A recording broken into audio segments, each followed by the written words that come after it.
Hey, welcome back to Tuesday afternoon.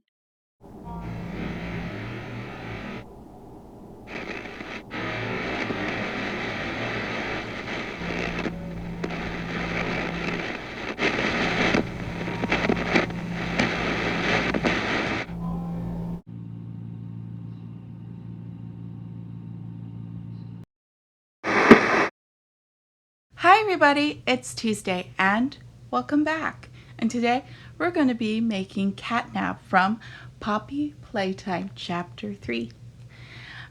I really love how this turned out. All the detail is amazing. He is posable with the method that I'm going to show you how to do it, and I hope you make it too. If you have any questions, please let me know and let's get started. You're going to be using original Sculpey for most of this sculpture, but we will also be using Super Sculpty Ultralight. You're going to roll out your polymer clay and you're going to take some foil and make it into a ball with one side of the foil flat.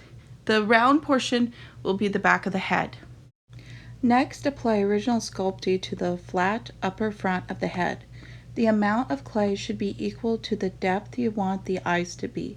We will be adding eyebrows later. The clay we just placed will also make the roof of the mouth. Just make a straight, nice, clean line for this part. Here I wanted to get a feel of what the mouse was going to look like, so I added a corner of his smile.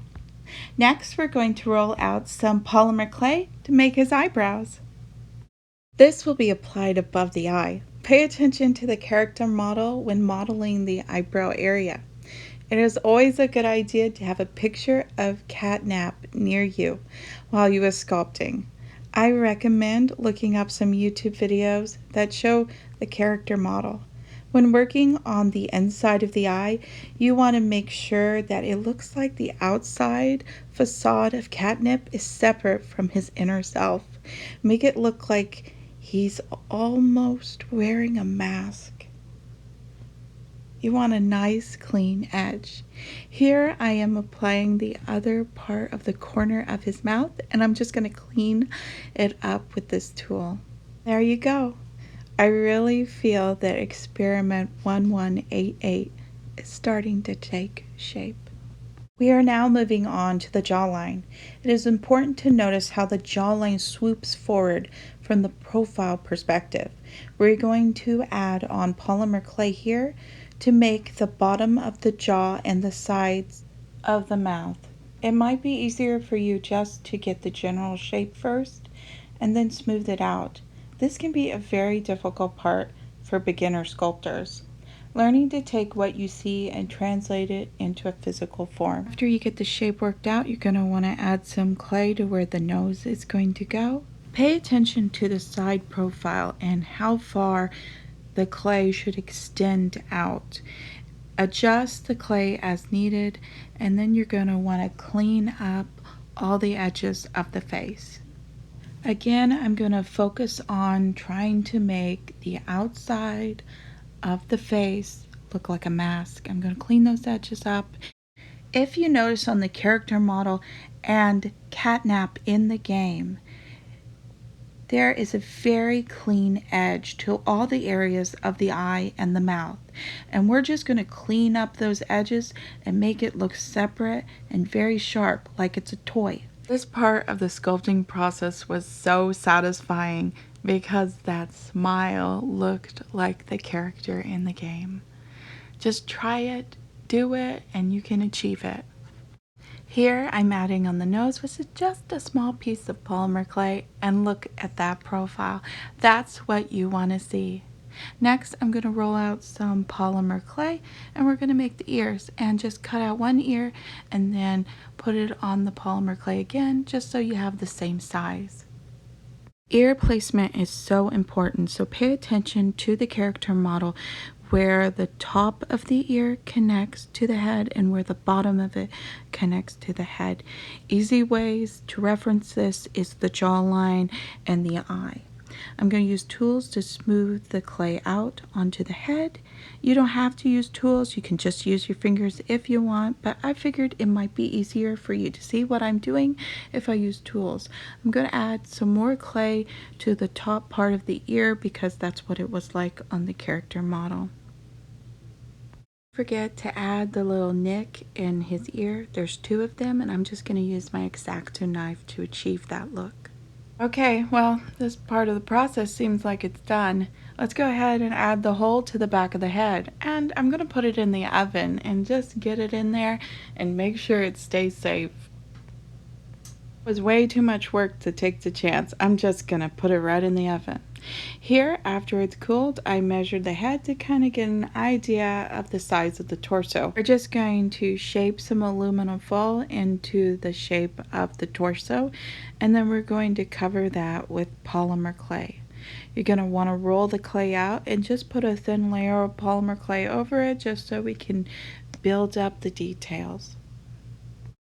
If you like my content, please like and subscribe. I'd really appreciate it. Make sure that little bell is filled in so you can get notification of when a new video comes out.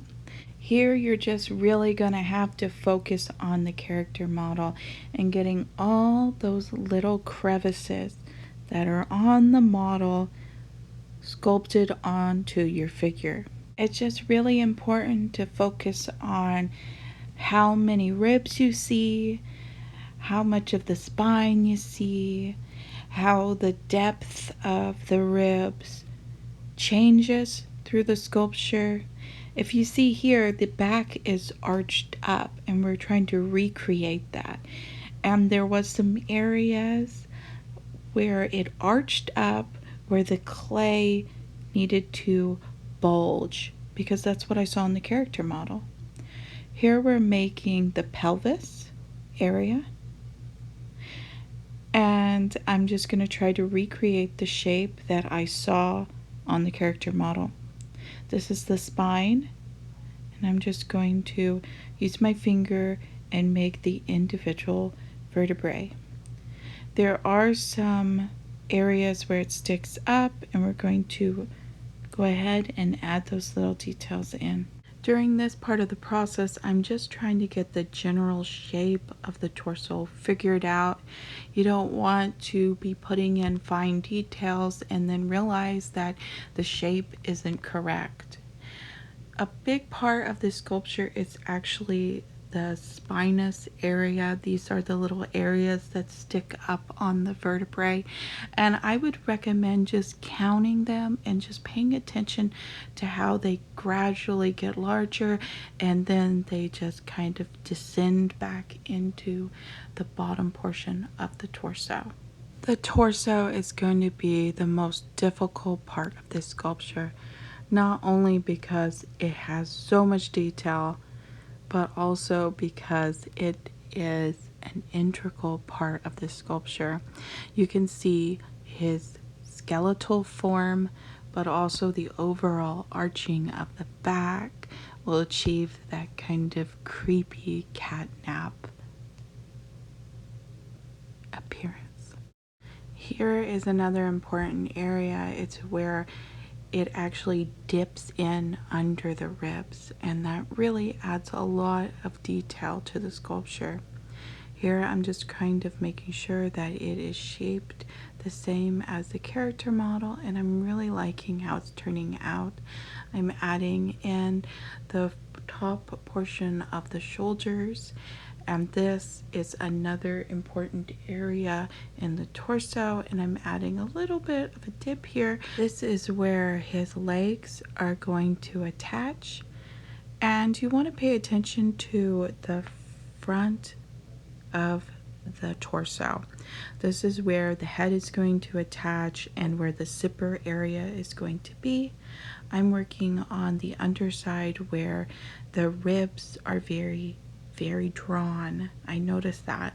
On the side they appear kind of bulkier, and then as you get to the center of his chest, they're drawn in. His skeletal structure is very noticeable in this sculpture. Just give yourself time, work on it. Don't get too frustrated with it. There's plenty more to be frustrated with later on in the process. Here I'm sculpting in the zipper, which is a lot easier than it might appear. I'm just using several tools to achieve that. And it might be easier for you just to look up the type of zipper that they use in the game and try to recreate it. Here I'm adding the holes for the head, the arms, and the legs, and his tail. And I'm going to cut some wire out. Please always use eye protection when you're cutting wire. Next, we're going to use Super Sculpey Extra Light. And we're doing that because we want the legs to be posable. They're not going to be fully posable, but you will be able to kind of pose him in a walking position the way you would like him. We're using Extra Light Sculpey. You need to work it in your hands and soften it and then roll it out. Make sure to pay attention to his legs. The front legs bend back and the back legs bend forward. His legs are very slender and long. At the back of the bend where the cat's joint is, it's thicker, and then down towards the paw, it is also thicker. Once you're done sculpting it, you need to have 2 inches of wire on the top and 2 inches of wire on the bottom sticking out so you can put the shoulder in and also put the paw on. Here I'm making the tail. Similar technique. Roll your clay out a little bit and then feed the wire in. And then you're just going to want to roll the clay over the wire.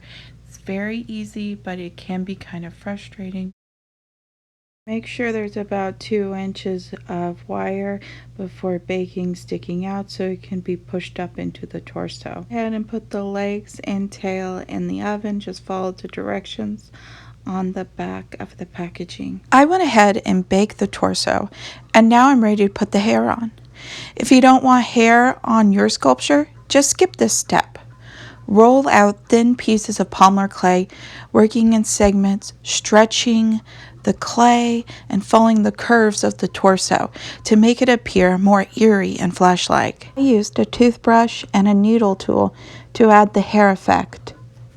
This process will be repeated on the other parts of the body, but for the paws. Originally, when I started sculpting this figure, I didn't intend on putting hair on it.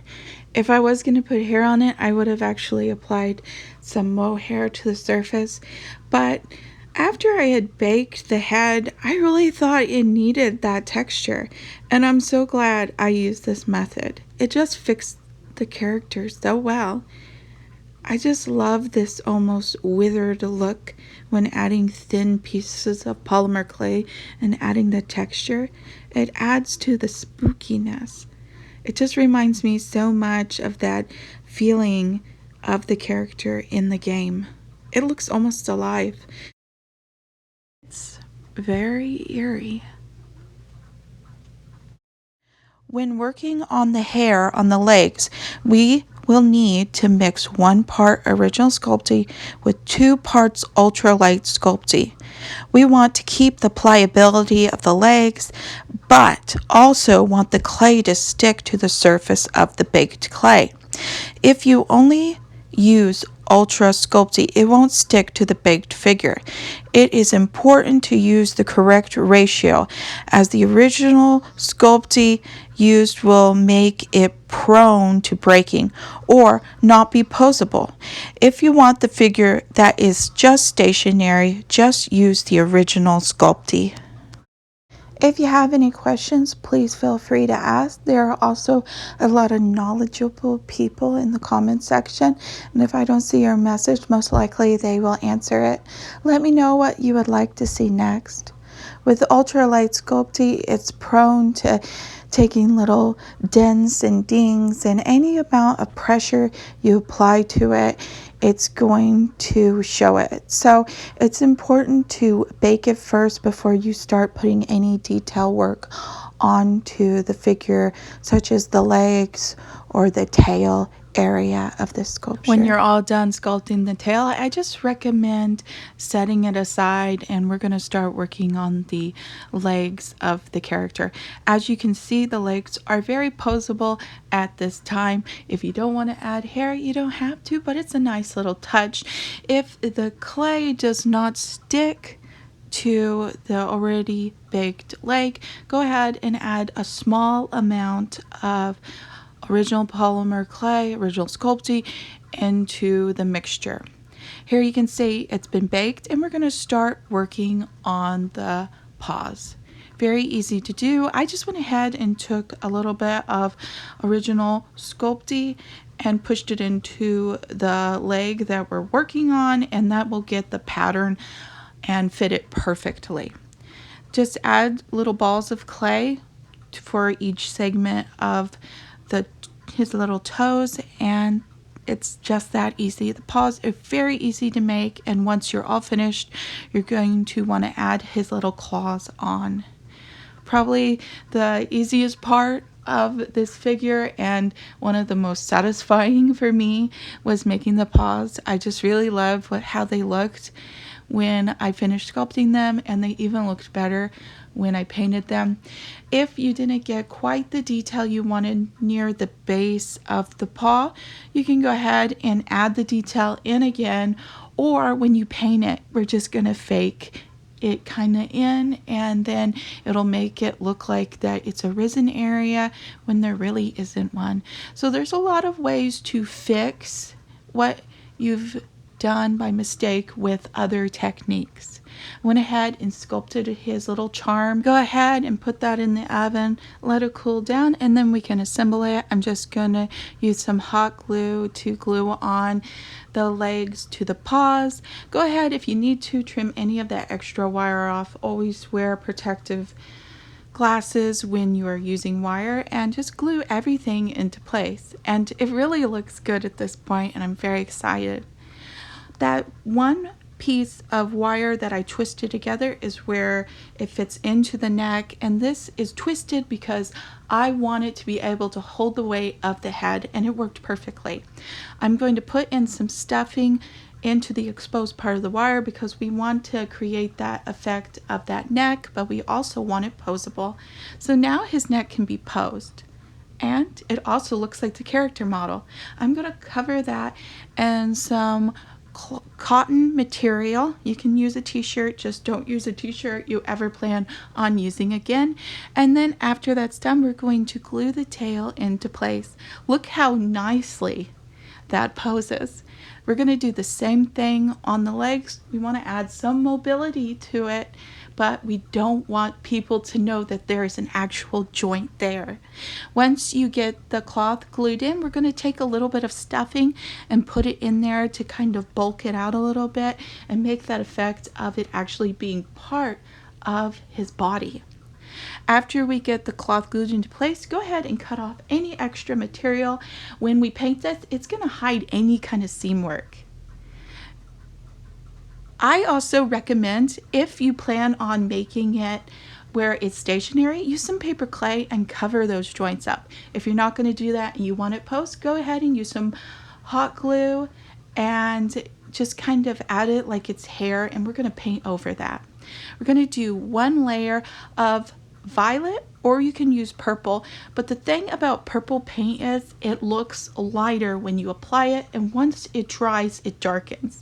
So it might look like it's the correct color right now, but you're going to have to add several layers, which is good because we already put some texture on this, and it's not going to get into all those crevices if you only use one layer of paint. So I would recommend doing about 2 layers of that single color that has no color mixed in, just 2 times, and then come back in and add lighter shades of purple. Add some white into it and just let it dry, and then do it again and add a little bit more purple. We do want a gradiated effect because we want it luminous. It will act this effect like it is spooky and creepy, and that it's coming from the shadows like in the game.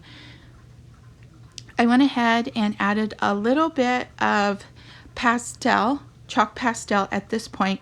I just took a sharp tool and I shaved it off, and I'm using a little brush to kind of add some shadowy effects, and I am going to come back in with another shade of purple over that and put in the paw effects.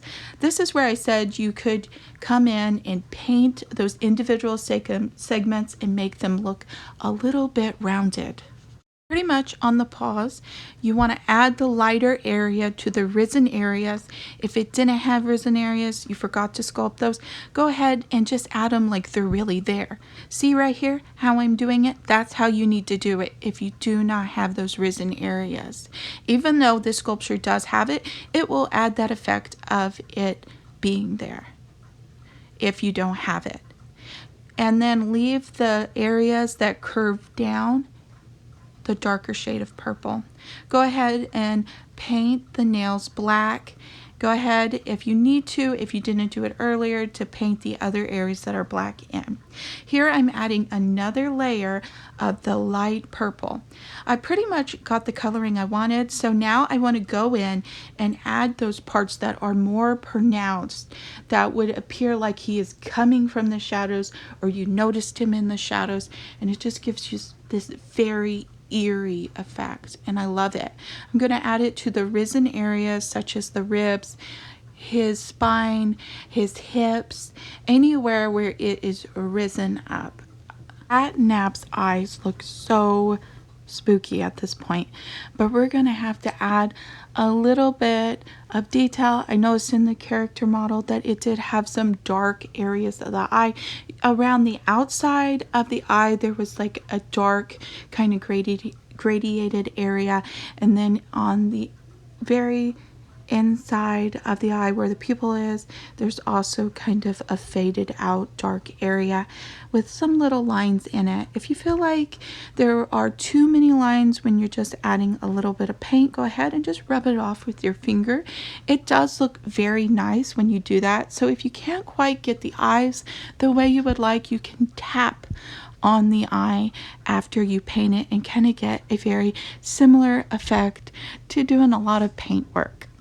We're going to go ahead and do that. If you don't really like what you did, you can always go ahead and come in with some pastel, chalk pastel, and go around the edge of the eye if you can't quite get that gradiated effect that you would like. But I was able to achieve the look I wanted here. But if you have a little bit of trouble, go ahead and use a different technique that helps you achieve that effect. Just right here, I'm coming back in. I didn't like how dark that area was of the purple, so I'm adding a little bit of white in to the purple, and I'm trying to lighten this area that's towards the front of the face. I'm going ahead and kind of splotching it on to have a slightly different texture because the light would be hitting it at this point, so the paint, the hair looks really thick almost here. Once you do that, I think it's almost done. So we're going to go ahead and add the stitching on. I'm going to use some paper clay. If you have trouble with this and it's sticking to your finger, just add a little bit of water to the surface to where you want the stitching to be, and it should come right off your finger. If you want to, you can use a tool and kind of make it just a little bit thinner if you can't do it with your fingers. But we're going to go on to the legs, and in the neck area there are stitching also, but this is what it looks like. You're going to have to let this fully dry before you paint it. I'm going to add some finish to certain segments of the body. So I'm going to use urethane polyurethane and add it to the eyes and the nose. I'm going to come in and go ahead and paint this black before I add urethane polyurethane to the stitching. I want the stitching to really stand out. Just make sure that the paint is fully dried before you put on the finish. You might need to put several layers of the finish on. It looks really great when you put several layers on. So I do recommend that you do that to all the areas that you want to have a finish on it. I went ahead and covered the whole paw urethane, just so it was protected, because I imagine it's going to get hit quite a few times just being scooted around on the table. I'm going to put the charm on just using a needle tool and push it into the zipper area, and then I'm going to super glue the string into that hole. And there it is, all done. If you have any trouble, please leave a comment in the section below. There's plenty of people that are willing to help. I hope you really love how this sculpture turned out, and I hope you make it too. It's great to have as part of my collection, and I'd love to think that other people made one for their very own using my tutorial here on YouTube. I just really love it. It's very spooky. I recommend not keeping it in your bedroom at night, because when he's in the dark, he is very, very scary. I hope I gave you some techniques that you didn't know and helped you discover new materials to use. I just want you to give it a try, because if you don't try to do something, you can never achieve it. Just try it. It's okay to not know if it's going to turn out right, but once you do it, you'll be so glad you did. Hope you have a beautiful day, my friends. Bye!